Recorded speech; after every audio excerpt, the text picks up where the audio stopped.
Now, with the details, Austin. Yeah, Patricia, CTV News has learned that cabinet ministers are being told to find significant operational savings over the next 3 years.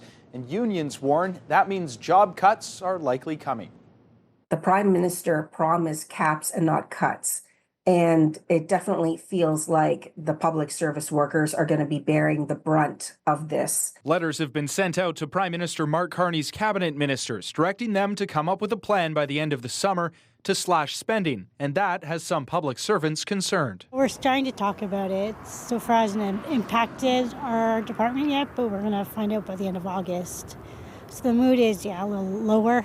CTV News has learned ministers must find 7.5% in day-to-day operational savings by the 2026-27 fiscal year, followed by 10% savings in 2027-28 and 15% the year after that. The government plans on doing this exercise and looking at cost cutting, and they're hoping to have a plan in place by the end of August. It comes as Carney's government has laid out some expensive measures, including a tax cut for the middle class and a significant boost to military spending, which the C.D. Howe Institute says could help bring Canada's deficit to over $92 billion this fiscal year alone.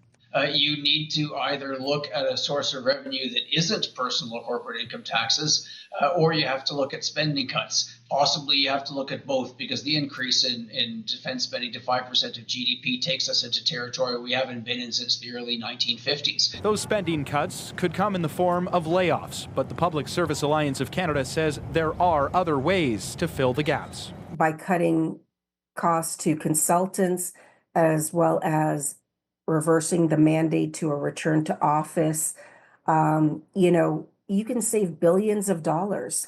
It's still unclear what this could mean for public service workers, but it has them talking. I know some that are close to retirement are actually maybe waiting for some sort of a package.